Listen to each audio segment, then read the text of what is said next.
Շնորհակալություն Factor TV Նարեկ Կիրակոսյան, ես հարց ունեմ երկու նախարարներին էլ։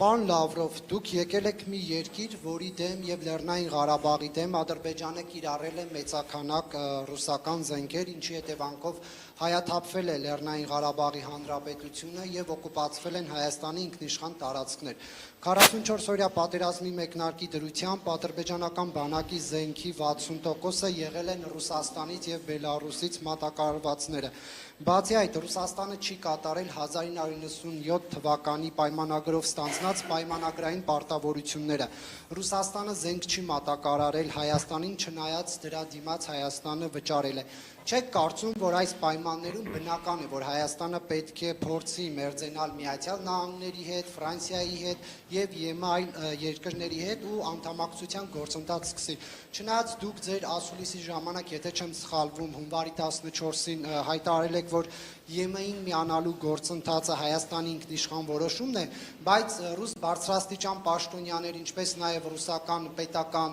լրատվամիջոցներ սպառնալիքներ են հնչեցնում եւ անգամ զուգահեռներ տանելով, այսպես ասած, Հայաստանի ուկրաինացման հետ կապված, սա ինչ է նշանակում, արդյոք Ռուսաստանը պատրաստվում է տնտեսական պատժամիջոցներով կամ ռազմական ուժով կանխարգելել Հայաստանի մերձեցումը ԵՄ-ի հետ, ինչպես եղավ Կիևի դեպքում, թե այնուհանդերձ կհարգեք Հայաստանի ինքնիշխան որոշումը։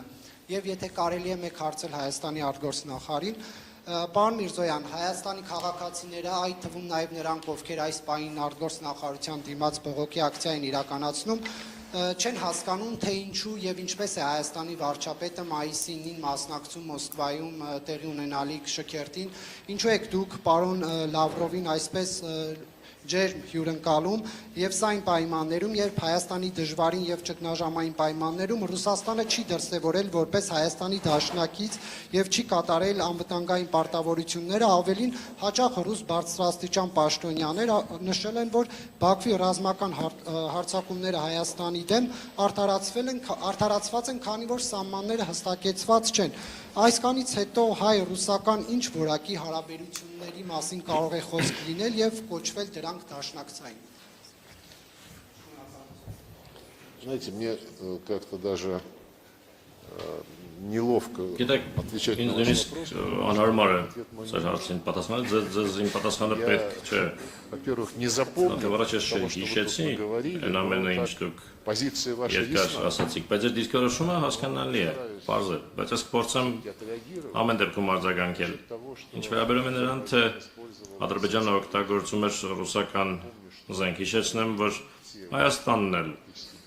Գրեթե բոլոր տարիներին անկախություն ձեռք բերելուց հետո օգտագործում էր ռուսական զենք, այդ թվում նաև ժամանակին վերցնելու համար այն 7 շրջանները, որոնց նկատմամբ պաշտոնական հավակնություն երբեք չի ունեցել։ Իմիջ այլոց Հայաստանի առաջին ղեկավարներից ոչ մեկը երբեք չէր առաջարկում Լեռնային Ղարաբաղը ճանաչել որպես անկախ միավոր, բայց օգտագործվում էր ռուսաստանյան զենք վերցնելու համար անվիճարկելի 7, չվիճարկվող 7 ադրբեջանական շրջանները եւ այնտեղ ամրաշինական եւ ռազմական գծեր ստեղծելու համար, շինարարության համար եւ դրանք ցույց են տալիս, որ այդ տարածքները շատ երկար ժամանակ պահելու համար էր հաշվարկնարված։ Որոշ վերլուծաբաններ ասում էին, որ այդ ամրաշինական աշխատանքների բնույթը վկայում էր այն մասին, որ ընդհանրապես չէին պլանավորում դրանք հետ փոխանցել Ադրբեջանին, ուստի այո, Աֆրիկայում էլ է, Մոզամբիկում էլ է օգտագործվում ռուսական զենք, Կալաշնիկովի ավտոմատ, շատ երկրներում կա մեր զենքը եւ դա չի նշանակում, թե այդ զենքը ամենուր օգտագործվում է այն նպատակներով, որոնք օրինակ համահունչ կլինեին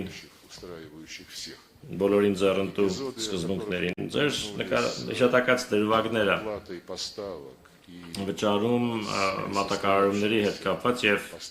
չկայացած մատակարարումների հետ կապված մենք այդ դրվագն այսօր քննարկել ենք, մենք կարգավորել ենք այդ հարցը, այդ վճարումները հաշվանցվել են այլ նպատակների, այստեղ հակասություն չկա, նոր մատակարարումների առումով մենք այո հիմա ունենք իրավիճակ, որում մենք ստիպված ենք неоднократно в истории ինչպես воевать պատմության մեջ против всей բազմիցս Европы, которые в очередной раз կռվել ամբողջ Եվրոպայի դեմ, որը հերթական անգամ նացիստական կարգախոսների ներքո Зеленского Զելենսկու ռեժիմն առաջ մղելով կռվում է մեր դեմ։ Գործնականում բոլոր եվրոպական երկրները եւ զենք, ինչպես հասկանում եք այս իրավիճակում, которые поступают на Украину, որը очень много. Оно հասնում է Ուկրաինա շատ է, ժամանակակից զենք է եւ այդ զենքը մեր պատասխանն է պահանջում եւ մեր հայ բարեկամները համոզված են մեզ հասկանում են, որ նման իրավիճակներում մենք չենք կարող մեր բոլոր պարտավորությունները ժամկետում կատարել, բայց անգամ այդ իրավիճակում систем законтрактовано. բոլոր հայ գործընկերների հետ պայմանագրերով նախատեսված համակարգերը փոխանցվում են եւ մենք այդ պրակտիկան կշարունակենք։ Ինչ վերաբերում է Закупки оружия в других այլ странах, երկրներում զենքի գնումներին, որևէ խնդիր չկա։ друзей, Դա մեր հայ բարեկամների ընտրությունն է, եթե իրենք ցանկանում են ունենալ ֆրանսիական для բազա дополнительных поставок. լրացուցիչ մատակարարների համար, խնդրեմ, եթե որևէ այլ երկրի, խնդրեմ, մենք որևէ բան չենք պարտադրելու, բայց իհարկե, երբ դաշնակիցը հիմնվում է Страны, как Франция, Ֆրանսիայի նման երկրից ռազմական մատակարարների վրա, որը գլխավորում է, այդ երկիրը գլխավորում է ճշնամական ճամբարը եւ անձամբ նախագահ Մակրոնը եւ իր բոլոր նախարարները պարզապես ատելություն են շնչում Ռուսաստանի նկատմամբ из-за которой եւ համարում են, որ այն միակ խնդիրն է Ուկրաինայի Ուկրաինայի հակամարտության չլուծման համար, բայց իրենք լուծում ասելով հասկանում են հրադադար առանց որևէ պայմանների առնվազն մեկ ամսով կամ ավելի երկար ժամկետով, որովհետեւ մենք կարողանանք հանգիստ միջավայրում լրազինել Ուկրաինային, որ Ուկրաինան կարողանա իր պաշտպանական դիրքերը ուժեղացնել։ Ընդ որում այդ կոչերը առանց պայմանների հրադադարի մասին հնչեցվում են совершенно другой позиции. մի քանի տարի լրիվ այլ դիրքորոշում ունենալուց հետո, որը ձևակերպում էին Եվրոպական միությունը եւ ՆԱՏՕ-ի անդամները, իսկ իրենք ասում էին երկար տարիներ ոչ մի բանակցություն չի լինի, քանի դեռ Ուկրաինան չստանա Ռուսաստանից ավելի ուժեղ դիրքեր եւ ընդհանրապես չեն լինի բանակցություններ, ասում են, քանի դեռ Ռուսաստանը ռազմավարական պարտություն չի կրի։ Հետո 180 աստիճանով շուր եկան եւ հիմա արդեն Уже не о стратегическом поражении. ոչ թե ռազմավարական պարտություն, այլ հրադադար, որպեսզի Ուկրաինան լրազինվի։ В смысле, Քաղաքական իմաստով իհարկե Ֆրանսիան как враждебно. հանդես է գալիս որպես ճշնամական պետություն, ուստի մեր դաշնակիցները իրենք պետք է որոշեն, թե որտեղ է ավելի լավ զենք գնել։ Նույնիսկ При всем том, о чем я сказал, այն ամենով հանդես ինչ ես ասացի։ Իսկ ինչ վերաբերում է, մի բան ասացիք 24 января, հունվարի 24-ի մասին, право на выбор, ընտրության իրավունք, ասում եք, մենք ճանաչում ենք ընտրության իրավունքը։ Մենք նախինի պես շատ ջերմ հարաբերություններ ունենք հայ ընկերների, հայ բարեկամների հետ, ի հեճուկս մի շարք խնդիրների, որոնք ծագեցին հարաբերություններում։ наверное, недопонимание Դերևս позиций друг друга. միմյանց դիրքորոշումները ոչ լիարժեք հասկանալու պատճառով։ Ինչ վերաբերում է Ղարաբաղին, մեկ անգամ էլ ասեմ, մեզ ոչ ոք չի կարող փնովել, Последние մեղադրել, որովհետև վերջին առնվազն 20 տարիներին и президент Путин, եւ նախագահ Պուտինը եւ նախագահ Մեդվեդևը, հետո նորից նախագահ Պուտինը առաջ էին մղում լուծում, որը լուծումներ, որոնք ապահովում էին արդար մոտեցում խաղաղ բանակցությունների միջոցով։ Հիշեցնեմ ինչի մասին էր խոսքը գնում։ из 7 азербайджанских Ադրբեջանական 7 շրջաններից отдать 5 տալ 5-ը վերադարձրել 5 շրջանները, как первый шаг որպես առաջին քայլը в եւ промежуточной стадии сохранить միջանկյալ փուլ որպես պահպանեք Կելբաջարի եւ Լաչինի շրջանները, դրանք ահռելի տարածքներ են, связывающие Армению որոնք Հայաստանը միացնում են сохраните их Ղարաբաղի հետ։ Պահպանեք в том статусе, դրանք այն կարգավիճակում, որում կան հիմա, հետաձգելով вопроса об окончательном статусе Карабаха Լեռնային Ղարաբաղի կարգավիճակի հարցի վերջնական լուծումը երկար տարիներով, говорилось о том, իսկ փաստացի խոսքը գնում էր այն մասին, որ դա հետաձգվի поколений, եւ թողնվի ապագա սերունդներին։ чем то, Դա երևի ինչ-որ բանով ավելի լավն է, քան այն ինչ հիմա ստացվեց։ положение компромиссное. Ինչու, որովհետև այդ կոմպրոմիսային առաջարկները, որոնք տարիներ շարունակ առաջ էին մղվում ռուսական ղեկավարության կողմից, մերժվեցին։ Но в право на выбор, да. Вот Սակայն այո, ընտրության իրավունքը в данном случае իրացվեց։ Այս պարագայում հրաժարում այն բանաձևից, որը ես հենց նոր вспомнил. հիշեցի։ И ваша фраза Եվ ձեր այն արտահայտությունը линии якобы на украинизацию. Ուկրաինա իբրև Հայաստանն ուկրաինացնելու մեր մոտեցումը, որ ասացիք ինչ որ նման մի բան, որ հետո Հայաստանի հետ անել նույնը, ինչ արել եք Ուկրաինայի հետ, Даже что, по-моему, комментировать. ըստ նույնիսկ մեկնաբանելու բան չկա։ Նշանակում է դուք կողմ եք եւ սատարում եք նացիստական ռեժիմին, արմիությունների տանը մարդկանց այրելուն, ովքեր զինվորական խմբավորումներ ուղարկեցին Ղրիմի խորհրդարանի վրա հարձակվելու միայն նրա համար, որ Ղրիմի խորհրդարանը եւ Ղրիմը հրաժարվել էին սատարել հակասահմանադրական պետական հեղաշրջմանը։ Ես չեմ հիշում, որ Հայաստանի ղեկավարությունը մեկնաբաներ 14 թվականի փետրվարի Ուկրաինայում տեղի ունեցած պետական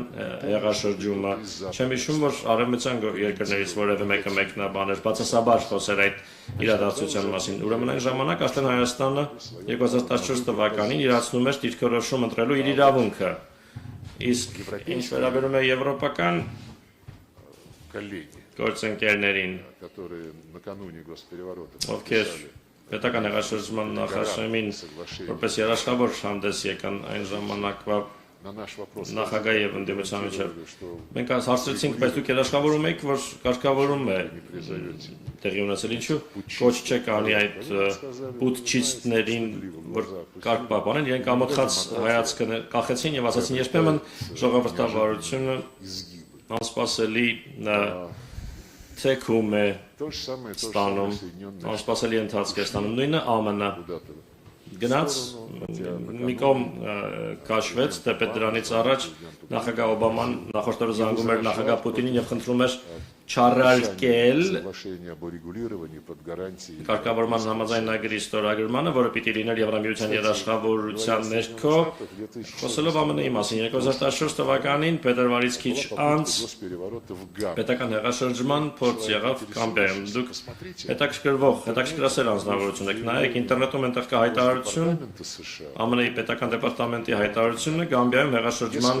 փորձի մասին, որտեղ ասված է, որ ԱՄՆ-ը երբևէ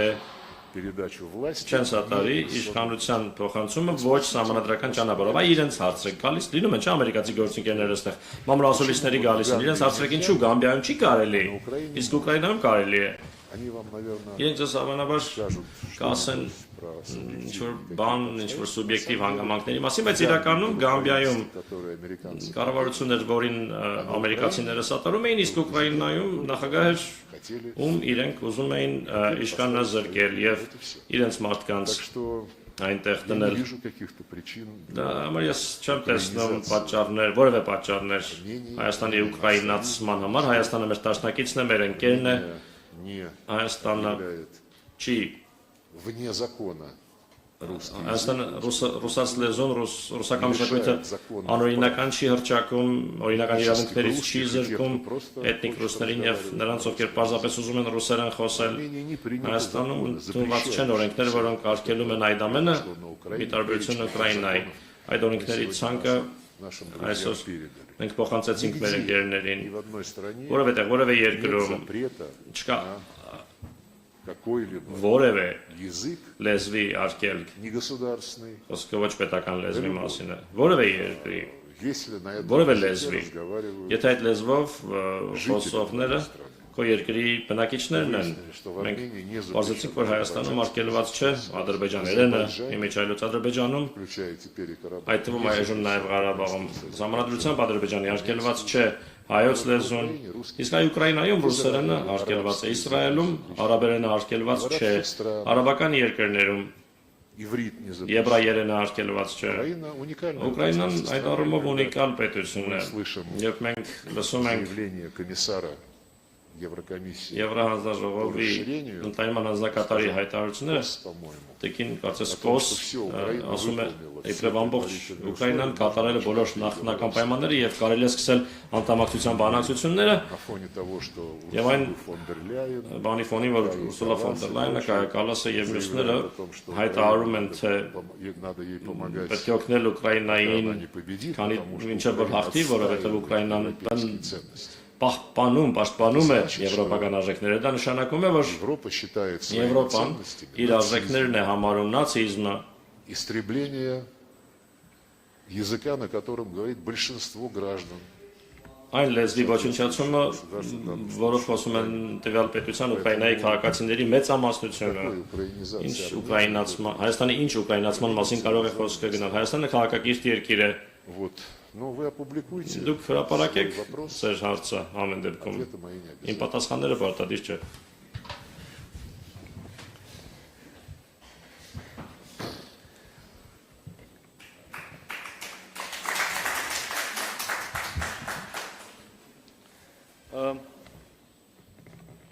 Հայաստանի Հանրապետությունում